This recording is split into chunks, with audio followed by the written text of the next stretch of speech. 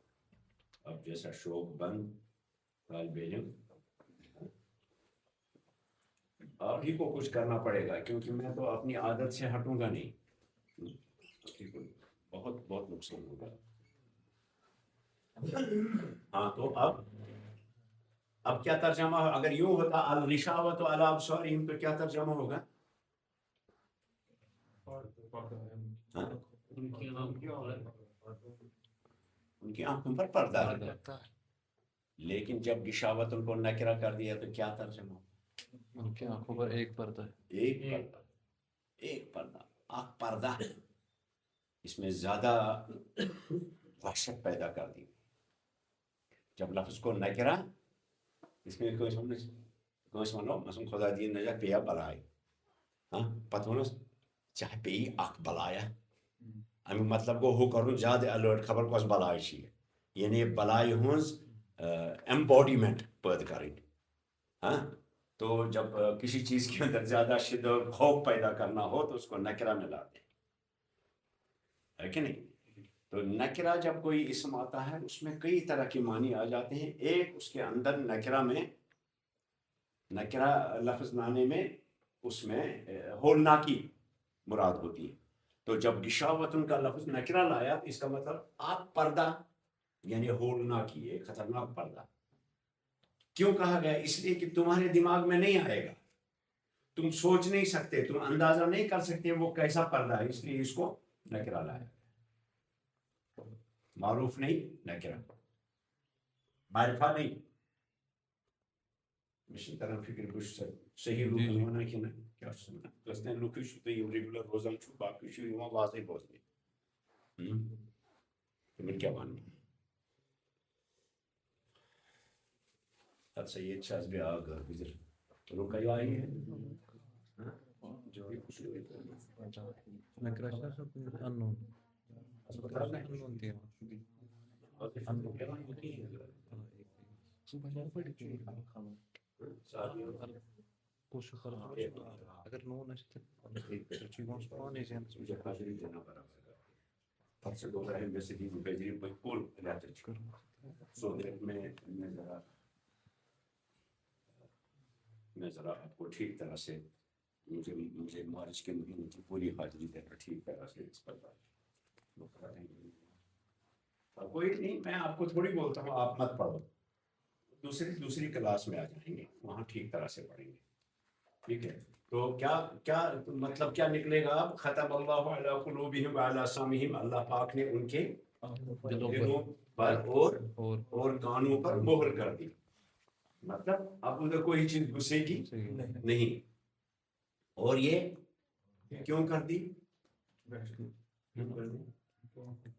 ان کے کفروں کی وجہ سے، بطور سزا کے. وہ یہ نہیں ہے کہ ان کے پہلے سے آپ وہ نہیں سمجھ پائیں گے، یہ ان کو عذاب مل گیا کہ گچھ بلائے دفعہ. جیسے کسی انسان کو آپ دریا میں کودنے جا رہا ہے، آپ اس کو روک رہے ہو، ہاں آپ اس کو روک رہے ہو اور مجھے ووٹ کیے مگر سہ کر توتہ ے پھیری واپس ژھنی چھری یا کڑی لیک ژٕ دِہَس پٔتۍ کِنۍ تاکہ گژھ بلائے دفعہ ہوٗرۍ، ہے کہ نہیں؟ اسی طرح سے اللہ نے فرمایا اللہ قلوبی ان الذین علی قلوبہم ییٚلہِ نہٕ وۄنۍ تِم بوزٲنی چھِ یورُک تہٕ گٔژھنو وۄنۍ لٔگنو تۄہہِ مورٕے. تو بطور کیا سزا کے طور پہ، سزا کے طور پہ ختم اللہ علی قلوبہم وعلی سمعہم وعلی ابصارہم غشاوۃ، اور ان کے آنکھوں کے اوپر ایک پردہ. اصل میں پردے کو عربی میں ستارتن کہتے ہیں، لیکن مادی پردے کو ستارتن کہتے ہیں. جو ادھر پردہ ہے اس کو ہم کہیں گے. لیکن جب خیالی پردہ ہو، ظنی پردہ ہو، خیالی پردہ ہو تو اس کے لیے غشاوت پردہ پڑا ہوا. ہاں غطا بھی ہے، وہ بھی آتا ہے خیالی معنی میں، اور غطا ڈھکن کے معنی میں بھی آتا ہے، ڈھانپنے والی چیز کی. تو وعلی ابصارہم غشاوۃ کیا ترجمہ کریں گے؟ اور ان کی آنکھوں پر ایک پردہ ہے، ایک طرح کا پردہ ہے. طرح بریکٹ میں رہے گا تب بات سمجھ میں آئے گی. ایک پردہ ہے یعنی ایک طرح کا پردہ ہے. سمجھ میں آیا نا، ہولناکی کی وجہ سے. تو آپ کو یہ بات بھی سمجھ میں آئی کہ کبھی مبتدا کو جب نکرہ لاتے ہیں پیچھے لے جاتے ہیں، اس میں کئی معنی ہوتے ہیں. ایک ہوتا ہے اس کے اندر ہولناکی پیدا کرنا، وحشت پیدا کرنا، ہاں، خوف پیدا کرنے کے لیے. کیا آپ کو لگتا ہے کہ آپ کو قرآن پاک ٹھیک طرح سے پڑھایا جا رہا ہے؟ جی بالکل ہاں، بالکل. ایان نے سنوانی نہیں کی. جی ہاں. ارشد صاحب، اور آپ کے دو ساتھی کدھر گئے؟ وہ ساتھی تھے نا، وہ باسط صاحب اور اچھا میں سمجھا آپ کے ساتھ آتے. دیکھیے مجھے کتنی محنت کرائی ان لوگوں نے الگ سے کلاس لینے کے بعد، اور پھر بیٹھ گئے. پورا 2 مہینے میں ان کو الگ کلاسیں لیتا رہا. لیکن اسی لیے میں نے پیچھے میں سوچا تھا کہ شاید میچور لوگ ہیں.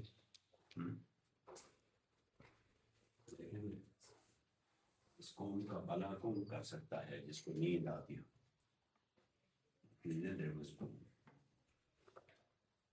اچھا اس کو پورا کر دیتے ہیں اگر آپ کو یہ سمجھ میں آگے بڑھیں. ختم اللہ علی قلوبہم، اگر زیادہ لغت میں ایک آیت میں 3 4 5 لفظ ایسے آئیں تو میں سکپ کر کے 1 2 آپ کو بتا دوں گا، باقی کے آگے بتائیں گے اپنے موقع پہ. ختم اللہ علی قلوبہم وعلی سمعہم وعلی ابصارہم غشاوہ، اور ان کے آنکھوں پر، ایک وقت آنکھوں کے بجائے کہیں گے ان کے سما، ان کے دیکھنے. آنکھوں سے مراد یہاں ہے بصارت. ان کی بصارت. آنکھیں کہیں گے ہے نا جی، اس کو سننا چاہیے نا، حالانکہ آنکھ اس کی ہوتی ہے، مطلب دیکھتے نہیں ہو تو آنکھ کہہ کر کے آنکھ کی قوت مراد ہے. اب صالحم غشاوۃ، اور آگے کیا ہے؟ اب آئیے اس کو پورا کر دیتے ہیں.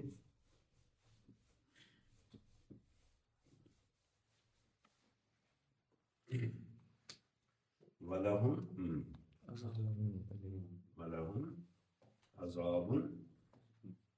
عذاب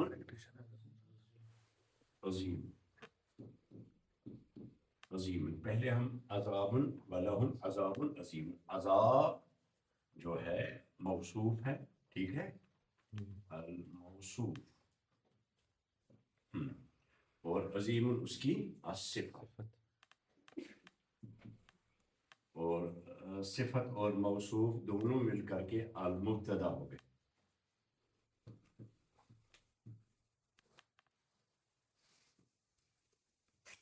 ٹھیک ہے جی.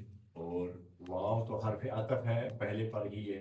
نام الجار ہے، اور ہم، ہاں، المجرور، اور جار اور دونوں مجرور مل کر کے کیا بنتے ہیں؟ الخبر. آپ کا شبی جملہ ہے اور یہ خبر. وہ اصل میں تھا العذاب العظیم لہم، ان کے لیے خطرناک عذاب ہے. اس میں بھی ہولناکی پیدا کرنے کے لیے بھی اس کو نکرہ لایا گیا، اور جب نکرہ لایا گیا تو خبر کو مقدم مؤخر کر دیا گیا، اور خبر کو مقدم اور مبتدا کو مؤخر کر دیا. اور ان کے لیے ایک خطرناک عذاب ہے. عظیم کا مطلب بڑا، فعیل ان کے وزن پر آتا ہے، عذاب مانے سزا. تو یہاں ہم لغت نہیں بتائیں گے، آگے انشاءاللہ اب کریں گے. جو خود بخود آپ کو سمجھ میں آتی ہیں چیزیں، ان میں آپ کو لغت کے بکھیڑوں میں نہیں لے جاؤں گا. تو آپ کا کلیئر ہو گیا، پہلا رکوع یہاں تک کلیئر ہو گیا. جو پہلا رکوع کتنے فقرات میں آ گیا؟ 2. ہاں، یہاں پہلا رکوع ختم ہو جاتا ہے. یہاں سے آپ کو سمجھ میں بھی آئے گا کہ ہمارے اسلاف نے یہ تقسیم جو کی ہے، سپاروں کی تقسیم، رکوع کی تقسیم، یہ توقیفی ہے توفیقی ہے؟ توفیقی ہے، تاکہ آپ کو بات سمجھ میں آ جائے. یہ وہاں سے منزل نہیں ہے، صرف عام انسانوں کو سمجھانے کے لیے ہمارے اسلاف نے، صحابہ، تابعین، تبع تابعین، خاص طور پہ حضور صلی اللہ علیہ وسلم کے بعد صحابہ درس دینے بیٹھ گئے. خاص طور پہ 4 صحابیوں نے 4 جگہیں بنا دی. ان میں سے 2 جگہیں زیادہ مشہور تھیں. ایک حضرت عبداللہ ابن عمر رضی اللہ، حضرت عبداللہ ابن عباس، جنہوں نے مکہ مکرمہ میں درس کی درسگاہ کھول دی جہاں وہ درس تفسیر دیتے تھے. اور دوسرا حضرت عبداللہ ابن مسعود رضی اللہ عنہ، جنہوں نے کوفہ کو اپنا مسکن بنایا. تو جو عراق میں جا کر کے درس تدریس کا کام کرتے تھے. لیکن ہماری اولین درسگاہوں میں سب سے پہلی درسگاہ مدرسہ مسجد نبوی میں صفا تھا جہاں صحابہ درس تدریس کا کام. اور اس کے بعد دو معروف درسگاہیں، ایک صحابہ کے زمانے میں، ایک حضرت ابن عباس جن کو ترجمان القرآن کہا جاتا ہے، اور انہوں نے اصول تفسیر میں آپ کو بتا دوں گا، جنہوں نے مکہ مکرمہ کو اپنی درس کی آماج گاہ بنا دیا، جہاں دور دور سے طلباء ان سے قرآن پاک کا درس لینے آتے تھے. اور دوسرے حضرت عبداللہ ابن مسعود رضی اللہ تعالیٰ عنہ. اور نبی پاک صلی اللہ علیہ وسلم نے فرمایا بھی تھا کہ قرآن پاک 4 لوگوں کے پاس پڑھو. ایک حدیث میں ہے 3 لوگوں کے پاس پڑھو. تو ان میں نبی پاک صلی اللہ علیہ وسلم نے ایک نام حضرت عبداللہ ابن مسعود کا بھی لیا. تو سب سے زیادہ لوگ جن کا جو درسگاہ زیادہ یعنی جہاں زیادہ جماوڑا ہوا لوگوں کا جو مرکز تھا وہ حضرت عبداللہ ابن مسعود کا تھا کوفہ میں. تو مکہ اور مدینہ جو عرب لوگ عام طور پہ جو عرب لوگ تھے وہ حضرت عبداللہ ابن عباس رضی اللہ کے پاس بیٹھے درس کے لیے. اور پھر چونکہ مکہ المکرمہ میں انہوں نے اپنا مسکن بنا دیا تو وہاں ساتھ میں مسجد حرام بھی ہے، اس مناسبت سے وہاں لوگ آتے تھے. لیکن جو دور دور کے لوگ ہیں وہ حضرت عبداللہ ابن مسعود رضی اللہ کے پاس ان سے قرآن پاک پڑھا. تو وہ انہی صحابہ انہی درسگاہوں میں بعد میں کہ کہاں رکیں گے، کہاں سینس پوری ہوتی ہے، کہاں جملہ پورا ہوتا ہے، یہ سارے رموز اوقاف جو قرآن پاک پر ڈال دیے گئے بعد میں کے بعد کی چیز ہے. شروع میں نہ کوئی وقف مطلق تھا، نہ کوئی وقف لازم تھا، نہ کوئی وقف یہ نہ کوئی یہ کیا بولتے ہیں نہیں میں دیکھا وہ کیا کرنے آئے گا ادھر، کیا کرنے آئے گا. کبھی جب مرضی آتی ہے تب اٹھ کے چلا آتا ہے. يمستي شيء راح يمستي بس من يسكلاسس من وزمس النذر بهم وشو صافي شو يكتب بياك كامران شنو هو بياك شو بيور تكتب بيور